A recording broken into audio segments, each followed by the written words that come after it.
প্রিয় শিক্ষার্থীবৃন্দ, আসসালামু আলাইকুম। আজকে আমরা ইংরেজির আরো একটি নতুন কনসেপ্ট নিয়ে আলোচনা করব। ওকে, আমরা দেখি আজকে আমরা কি নিয়ে আলোচনা করতে যাচ্ছি। একটু খেয়াল করেন, আমরা এখানে লিখে রাখছি অলরেডি টু ডু বার। কি বার বলেন তো একটু? টু ডু বার। এরপরে যদি আপনার একটি বার বসে তাহলে ওই বারবের বেস ফর্ম হয়। কোন ফর্ম হয়? বেস ফর্ম টু ডু বারবের পরে।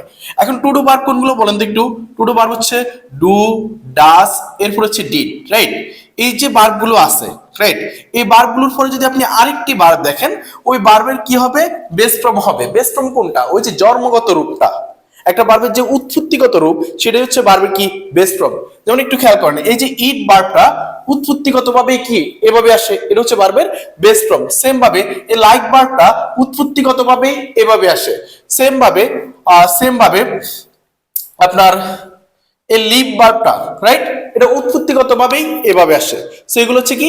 ভার্বের বেস ফর্ম। মানে একটা ভার্ব যে উৎপত্তিগত রূপটা, সেটা হচ্ছে কি? ভার্বের বেস ফর্ম, রাইট? এখন বলা হচ্ছে এই যে টু ডু ভার্ব, রাইট, অর্থাৎ হচ্ছে ডু, ডাজ, ডিড, এদের পরে যদি একটা ভার্ব আসে তাহলে ভার্বের কি হবে? Base form, right? ওকে, আমরা एग्जांपल নিচে দিচ্ছি। এর আগে আরেকটা নিয়ম আমরা একটু দেখে নিই। সেটা হচ্ছে to have verb. To have verb কোনগুলো বলেন তো একটু? Have, has, had. Have, has, had. এই যে হ্যাভ, হ্যাজ, হ্যাড, এদের পরে যদি আপনার আরেকটি ভার্ব আসে, এদের পরে যদি আপনার আরেকটি ভার্ব আসে, তখন ওই ভার্বের কি হবে? বি3 হবে। কি হবে? বি3 হবে, রাইট? ওকে, আমরা একটু एग्जांपल গুলো দেখার ট্রাই করি। কি লেখা আছে দেখেন একটু। Have they ever, have they ইভার, এরপরে দেখেন একটা ভার্ব আছে। এখানে দেখেন এই যে হ্যাভ ভার্বটা, এই যে হ্যাভ ভার্বটা আছে কিনা দেখেন তো একটু। তো আমরা বলছি এই যে হ্যাভ ভার্বের পরে, অর্থাৎ হ্যাভ, হ্যাজ, হ্যাড এর পরে আরেকটা ভার্ব আসলে ওই ভার্বের কি হয়? বি3 হয়। তাহলে এখানে হ্যাভ ভার্বের পরে আমরা দেখতেছি আরেকটা ভার্ব আসছে, রাইট? এখানে আমরা কি দেখতেছি? Is, right?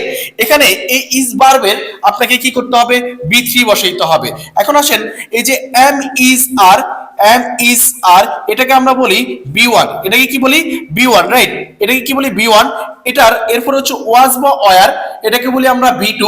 এরপর হচ্ছে আপনার বিন, রাইট? এটাকে বলি আমরা বি3। অর্থাৎ এম এর বি3 হচ্ছে বিন, ইজ এর বি3 হচ্ছে বিন, আর এর বি3 হচ্ছে বিন, ওয়াজ এর বি3 হচ্ছে বিন, ওয়ার এর বি3 হচ্ছে বিন, রাইট? তাহলে হ্যাভ ভার্বের পরে যেহেতু আমার ভার্বের বি3 হবে, তাহলে এখানে অ্যান্সার কি হবে বলুন তো একটু?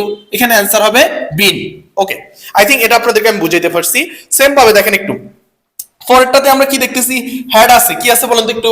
হ্যাড। তো এখানে দেখেন হ্যাভ, হ্যাজ, হ্যাড, এদের পরে আরেকটা ভার্ব আসলে ভার্বের কি হবে? বি3 হবে, রাইট? ওকে, তাহলে দেখেন এই হ্যাজ এর আপনাকে কি করতে হবে? বি3 বসাইতে হবে, রাইট? তাহলে একটু হ্যাজ এর বি3 কোনটা দেখেন একটু। হ্যাভ বা হ্যাজ, হ্যাভ বা হ্যাজ, এটাকে আমরা বি1 হিসেবে দেখি। এরপর হচ্ছে আপনার বি2 হচ্ছে কি? হ্যাড। এরপরে বি3 হচ্ছে আপনার হ্যাড, রাইট? তাহলে এখানে একটু খেয়াল করেন, আপনি কি বসাবেন?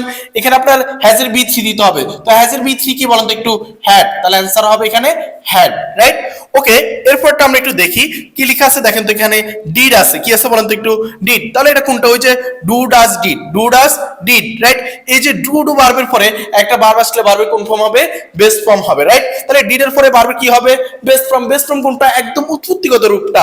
উৎপত্তিগত রূপ কোনটা বলেন তো একটু? এই যে স্টাডি, স্টাডি, এটা হচ্ছে কি? ভার্বের উৎপত্তিগত রূপ। সো অ্যান্সার হবে কি? স্টাডি। আই থিংক এতটুকু আপনারা বুঝছেন ভালোভাবে। এভাবে আমরা দিতে থাকবো, সাথে কানেক্টেড থাকেন, ইনশাআল্লাহ উপকৃত হবেন।